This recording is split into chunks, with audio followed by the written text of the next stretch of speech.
ကျွန်တော်ကတော့ယနေ့ကျင်းပပြုလုပ်တဲ့လူငယ်ငင်းချိုင်းဖိုရမ်2016မှာကချင်လူမျိုးစုတွေရတဲ့ဆွေးဖြစ်တဲ့လီစီတိုင်းနာကိုစားပြုတက်ရောက်လာတဲ့ကချင်လူငယ်ကိုယ်စားလှယ်တယောက်ပဲဖြစ်ပါတယ်ခင်ဗျာဟုတ်ကဲ့မနေ့ကဆွေးနွေးခဲ့တဲ့အပေါ်မှာတော့ကျွန်တော် blue team ဖြစ်တဲ့အတွက်ကြောင့်မို့ပေါ့နော်ကျွန်တော်တို့အတင်းကတာဝန်ယူပြီးဆွေးနွေးတဲ့အပိုင်းကတော့ပြည်ပခါတွေကိုပြန်လည်ထူထောင်ရေးဆိုတဲ့အပိုင်းမှာကျွန်တော်ဆွေးနွေးခဲ့ရပါတယ်ခင်ဗျဒီဆွေးနွေးတဲ့အပိုင်းမှာဆိုရင်ကျွန်တော်တို့ပြန်လည်ထူထောင်ရေးနဲ့ပတ်သက်ပြီးဆွေးနွေးရတာဖြစ်တဲ့အတွက်ကြောင့်မို့ကျွန်တော်တို့ကချင်ပြည်နယ်မှာဒီ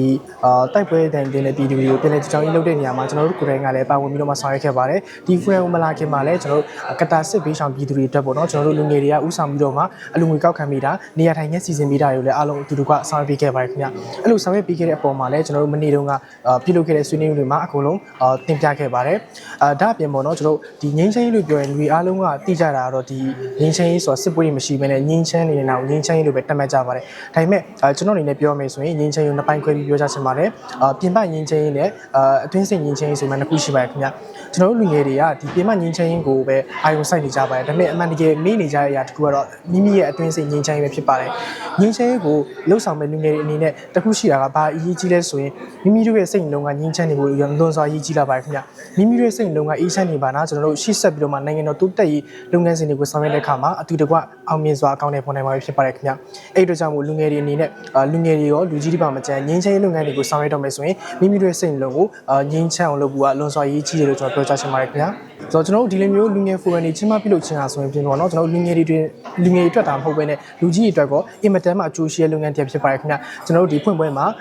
နိုင်ငံတော်ယာယီတမန်ပြောထားခဲ့လို့ပဲပေါ့เนาะဒီနိုင်ငံတော်ကြီးတိုးတက်ဖွံ့ဖြိုးမှုဆိုရင်ကဏ္ဍ3ရပ်လိုအပ်ပါတယ်အဲ့ဒီကဏ္ဍ3ရပ်ကဘာတွေလဲဆိုရင်အတွေ့အကြုံရှိတဲ့လူကြီးတွေနဲ့တက်ကြွနေတဲ့လူငယ်တွေဒါအပြင်အစိုးရရဲ့ပူးပေါင်းပတ်မှုနဲ့ပေါင်းစည်းပြီးတော့မှကျွန်တော်တို့ရဲ့နိုင်ငံတော်ကြီးကိုတိုးတက်ဖွံ့ဖြိုးအောင်ဆောင်ရွက်တောင်းနိုင်မှာဖြစ်ပါတယ်ခင်ဗျအဲ့ဒီအတွက်ကြောင့်မို့ယခုလိုမျိုးဖိုရမ်တွေကိုကျင်းပပြုလုပ်ပေးရဲ့တက်ဆိုင်ရာလူကြီးမင်းများအားလုံးကိုလည်းအကြီးစုတင်ကြောင်းဒီညနေပြောကြားလိုပါတယ်ခင်ဗျလူငယ်တွေနေရာရလာလိမ့်မလားဆိုရင်မိကုန်းပေါ်ကျွန်တော်အနေနဲ့ပြန်ပြရမယ်ဆိုရင်လူငယ်တွေကနေရာတစ်ခုမှာရောက်ရှိနေပြီဖြစ်ပါတယ်ခင်ဗျဒီလို forum တွေကျင်းပပြုလုပ်ပြီးတဲ့ဆိုတာလည်းလူငယ်တွေကနေရာတနေရာတွေဝင်လာတယ်ဆိုတဲ့အထိမ်းအမှတ်တစ်ခုဖြစ်ပါတယ်ကျွန်တော်အနေနဲ့ပြောကြားချင်တာဒီ forum ကြီးပြီးတော့တဲ့အခါမှာဒီလူငယ်တွေငင်းချင်းနဲ့ပတ်သက်ပြီးဆွေးနွေးတဲ့အကြောင်းအရာတွေကဒီ forum ထဲမှာလည်းမဟုတ်ဘဲနဲ့ forum ပြီးတော့တဲ့အခါမှာလည်းမိမိနေရာကိုပြန်တော့တဲ့အခါမှာမိမိတို့ပြည်နယ်တွင်းမှာရှိနေတဲ့လူငယ်တွေအားလုံးကိုဒီကြန့်ရှိနေတဲ့လူငယ်တွေအားလုံးကိုပါဒီငင်းချင်းနဲ့ပတ်သက်တဲ့ဒီဆွေးနွေးချက်ရလဒ်တွေကိုပြန်လည်ဝင်ကားတာနိုင်မယ်လို့ကျွန်တော်မျိုးလင့်ပါတယ်ဒါအပြင်ဒီ forum ကြီးပြီးတော့တဲ့အခါမှာလည်းလူငယ်ငင်းချင်းတန်တမန်တွေထွက်ပေါ်လာမယ်လို့လည်းကျွန်တော်အခိုင်အမာယုံကြည်မိပါတယ်ခင်ဗျငင်းချင်းရဲ့အပြင်ပေါ့နော်ဘလို့အကျိုးများတွေရရှိလဲဆိုရင်ကျွန်တော်တို့လူငယ်တွေကဒီမှာတစုဒီစီရဲ့တွေ့ဆုံရဖြစ်တဲ့အတွက်ကြောင့်မို့ကျွန်တော်တို့ဆိုရင်နေပယ်ကဏ္ဍပြည်လူငယ်တွေနဲ့အတူတူက